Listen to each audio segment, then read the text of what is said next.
Oi, gente, olha eu aqui de novo. Eu sou o professor Alexandre, professor de artes, e aqui nós vamos iniciar a nossa segunda aula. Então, vamos lá. Aqui o professor Alexandre, tá? Formado em educação artística, especialização. Vamos lá. Nossos assuntos de hoje são os elementos básicos da linguagem visual, tá? Tudo que tem a ver com coisas para a gente ver, né? Então, os menores elementos da nossa linguagem, aí temos o ponto, a linha, os artistas que trabalham com isso, eles vão fundo nisso aí, tá? A forma das coisas, a textura, que a gente só sabe pegando, né? E a dimensão. A dimensão vai ser outra ideia muito interessante para a gente discutir, ok? Então, vamos lá. Em primeiro, a gente vai começar com o ponto. Parece um 10, mas não é um 10, não. É o ponto, né? A linguagem visual pode ser reduzida aos seus elementos básicos, ok? Aqueles que formam a imagem e o modo como percebemos, tá? Então, o ponto é tão importante que vocês não sabem, tá? Daqui a pouco eu vou falar uma coisa aqui que vocês vão ver a relação atual que o ponto tem com a arte, de um modo geral. Então, o ponto, é bom a gente saber logo o básico para depois a gente, né? O ponto é a primeira unidade da imagem. Toda a imagem, ela é formada por pontos. Só que eles estão tão unidos, tão próximos uns dos outros, que aí a gente, o nosso olho humano tem a ilusão de que é uma massa compacta, mas não é. O ponto, ele não possui formato, é apenas um ponto, nem dimensão, tá? Daqui a pouco eu vou falar sobre dimensão, a gente vai entender melhor o que é isso aí. Então, o ponto constrói a imagem, ele faz parte e tem o poder de atração para a visão humana. O ponto mexe com a visão humana. Então, vocês observem aqui, ó, esses três quadrinhos aí diferentes que foram construídos através do ponto. Então, corta para mim aqui um pouquinho aqui só para me mostrar, falar um pouquinho sobre essa questão do ponto, tá? Vocês já ouviram falar de pixel? Lá no seu celular tem não sei quantos pixels, né? O pixel é uma palavra que significa também ponto. É a menor unidade da imagem. Então, a imagem ela é dividida em pontos e depois reagrupadas. É assim que a imagem viaja. É assim que a gente envia a imagem através do celular. É assim que a imagem digital chega na televisão. É assim que você está me vendo aqui, tá? Me vendo aí, né? São pontos que são divididos em milhares de pontos, 16 milhões ou mais alguma coisa, e depois reagrupados através de equipamentos eletrônicos. E aí a gente tem essa percepção, essa imagem. O olho humano, ele tem seus limites, suas limitações. E através disso aí é que é montada a imagem. A imagem viaja. Até do outro lado do mundo, uma pessoa pode falar com você, fazer uma videochamada e aí vocês ficam se vendo. Não é verdade? Então vamos voltar lá para o nosso estudo para você ver como é importante estudar a imagem, né? Olha a importância que o ponto ganhou através da ideia do pixel, tá? Vamos lá, vamos seguir aqui. Então, do ponto veio uma outra ideia artística aqui, que é o pontilhismo, ou seja, as pessoas que passaram a produzir arte usando essa ideia, esse conceito, né?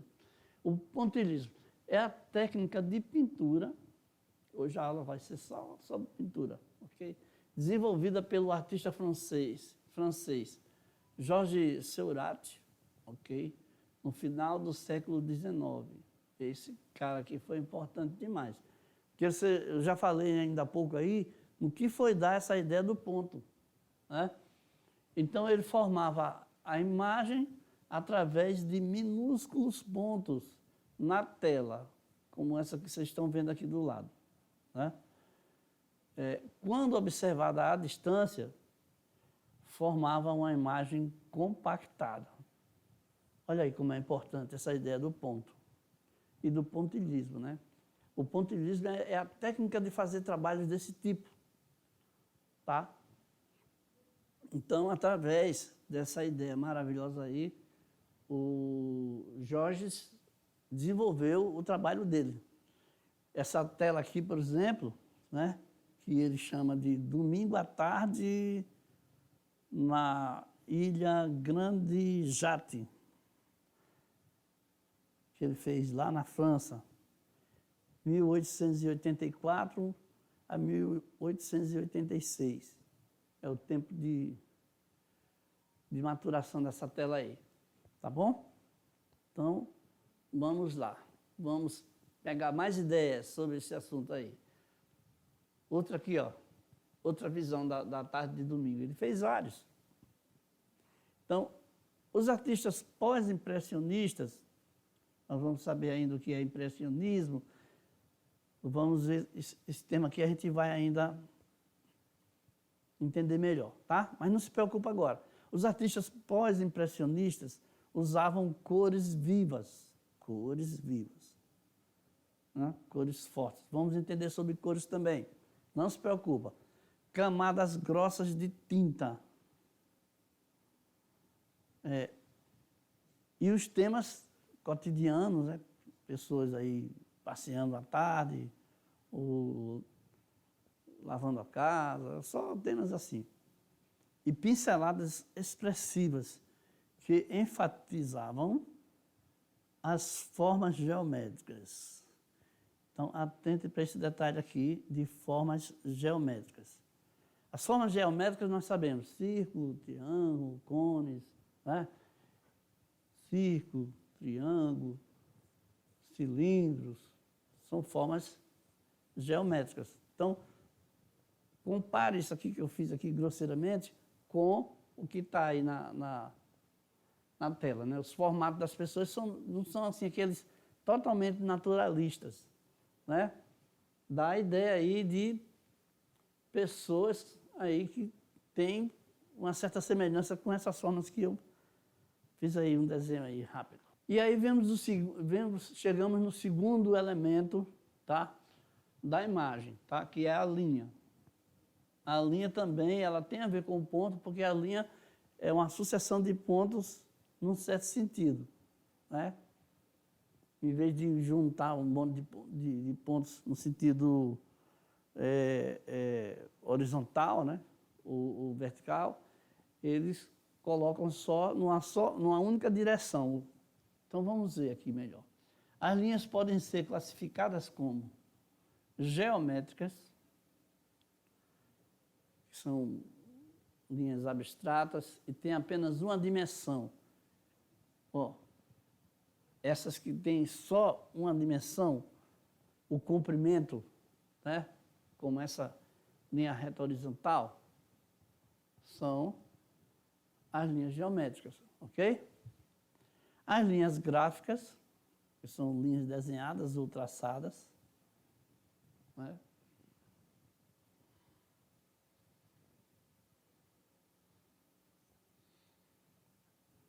E as linhas consideradas linhas físicas, que podem ser observadas principalmente nos contornos. Olha aqui, isso aqui é ideia importante.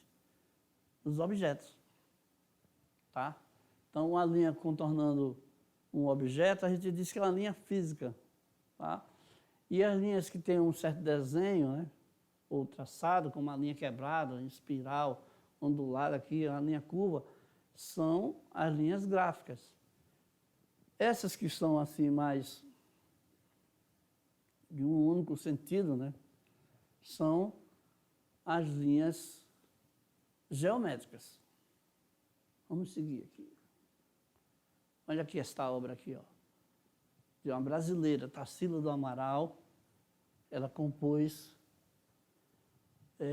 basicamente, a gente observa aí muita presença de linhas, né? Vários tipos de linhas, onde ela forma aí a sua visão sobre São Paulo, ok? Interessante demais o que a pessoa pode conseguir apenas com a imaginação, né? Então, isso aqui é conhecido de vocês, já deve ter visto aí na entrada de Rondônia, né? Aqui nós vamos discutir um pouquinho sobre a forma. Ó, um conjunto de linhas dando um sentido de orientação espacial e de reconhecimento da imagem representada. Dá para você reconhecer, né, que é uma pessoa tocando um instrumento aí, né, mas tudo que a gente percebe a presença aí, a constante aí de linhas. A forma pode se apresentar diferente, de acordo com a referência visual da superfície em que ela está. Ok? Então, apesar de ser uma obra feita de metal, né? De ferro, ou de zinco, não sei direito que material é esse, mas é uma forma baseada nas linhas. Outra obra de arte aqui, né? Baseado nesse conceito de forma, ok? Formas únicas de continuidade no espaço. A ideia a ideia do movimento, né? Nesse caso aqui, a figura humana foi trabalhada pelo artista, né? Foi trabalhada, olha aí, essa ideia aqui é importante, de modo a passar a impressão de movimento. Ele não está se movendo, mas do jeito que está aí dá a ideia de que vai correr, né? De velocidade, que tem a ver com movimento, e força, porque é uma figura muito forte aí. E esses valores aí são valores exaltados por uma corrente artística aí chamada aí de futurísticas, ok? Então, vamos seguir. Ainda sobre a forma, olha aí. A arte revela as relações sociais com a natureza. Revela relações sociais e também relações com a natureza. Por exemplo, você veja aqui essas panelas de barro, né? Você veja aqui, ó, essa exposição de esculturas. O artista Homero Santos, na Casa Ivan Marrocos, aqui em Rondônia. Então, agora que a gente já viu tudo e mais um pouco sobre a forma, vamos entender um pouquinho mais da textura. Textura é a qualidade impressa em uma superfície, tá? Enriquecendo as impressões e sentidos que teremos de uma determinada forma. Então, você vai reconhecer melhor pelo tato. Tá? Veja que essas obras aqui, que são mosaicos em paredes. Deixa eu voltar aqui mais um pouco aqui. A gente vê melhor aqui essa questão da textura, né? Essas obras aí não estão apenas pintadas, elas estão, de certo modo, colocadas, que se você passar a mão, você vai ter uma sensação, tá? E essa sensação é a sensação da textura, que não é uma forma lisa, né? Ele tem os seus relevos. E agora chegamos na dimensão. A dimensão trabalha em conjunto com a linha e com a forma, tá? Para iludir o nosso olhar. Tá? As pessoas descobriram que tem uma maneira de fazer a gente pensar que está vendo uma coisa e não é. Criando um efeito tridimensional na imagem, ok? Essa imagem aqui é plana, mas a gente está vendo como se tivesse, né, tivesse uma perspectiva aí. Então, você tem aqui um paralelepípedo, que é esse tipo de figura aqui, e um cubo, que é esse outro tipo aqui, onde você tem a altura, certo? Altura, onde você tem a largura do objeto e onde você tem aqui o comprimento. Então, é por isso que a gente chama de tridimensional, porque tem as 3 dimensões, a altura, a largura e o comprimento. Ok? Aqui também no cubo, nós temos também as 3 dimensões. Então, esse tipo de desenho, né, ele trabalha a forma de maneira a nos fazer perceber essas dimensões, essas 3 dimensões, mas feita numa superfície, desenhada numa superfície plana. Nós vamos ver depois a implicação que isso tem nas artes, nos desenhos, nas produções. Ok? Olha aqui. É a tal da ilusão de profundidade. Ok? Como podemos representar objetos com volumes tendo 3 dimensões e temos a ilusão da 3ª dimensão? Isso aí é o que é a profundidade, tá? A profundidade é um aspecto da arte, a ilusão de profundidade, que é obtida através da ilusão da 3ª dimensão, ok?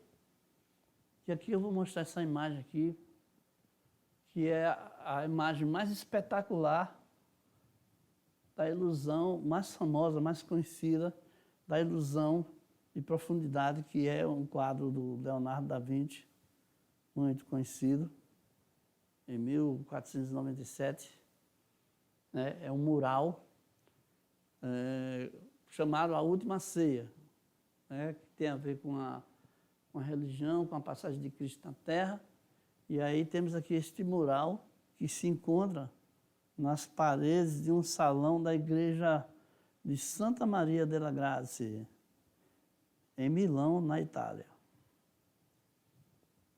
Então, olha bem aí, observa bem que o mural é uma superfície plana, mas você tem aí a profundidade, tem a dimensão de uma casa, né? Você tem a perfeita constatação de pessoas numa mesa. Você tem todas as condições de ver como a gente vê numa fotografia, né? Porque esse é o desenho muito perto, muito próximo da realidade, onde nós temos aí Jesus na sua última ceia com os apóstolos, ali com a mesa com o pão, com o vinho, né? Esse Jesus como uma figura central, né? Aí tem as paredes, tudo isso aqui, ó. Certo? Aí, aqui é outra ideia. Tá? Existe uma técnica chamada perspectiva. Para mim. Existe uma técnica chamada perspectiva, que foi estudada muito pelo Leonardo, e através dessa técnica aí, ele conseguiu fazer várias e várias produções artísticas, todas elas baseadas nessa descoberta aí, né? Que é a ilusão da profundidade, né? A maneira de ele conseguir demonstrar com um quadro dessa magnitude aí, que ele é imenso, né? Dando ali a perfeita, como se você estivesse vendo até pessoas numa mesa, né, dentro de uma sala, de uma casa, e você ali percebendo todos os detalhes. Tá? Então, como é importante esse estudo do ponto, da linha, dos tipos de linha, e um pouco mais na frente nós vamos ver a perspectiva. Né? Grandes artistas se basearam nessas ideias para chegar a esse resultado aí fantástico, maravilhoso, como foi esse do Leonardo da Vinci. Ok? Então, aqui nós chegamos ao final da nossa segunda aula, né? Onde nós abordamos os elementos básicos da imagem os elementos básicos da pintura, né, da imagem. E aí, através disso aí, nós vemos como são geniais os artistas que, com esses elementos aí, conseguem criar ideias maravilhosas. E não vamos esquecer também da ideia do pixel, né, que vem do ponto que é fragmentado, a imagem é fragmentada e depois volta. Ficamos por aqui nessa nossa segunda aula. Tchau, até a próxima.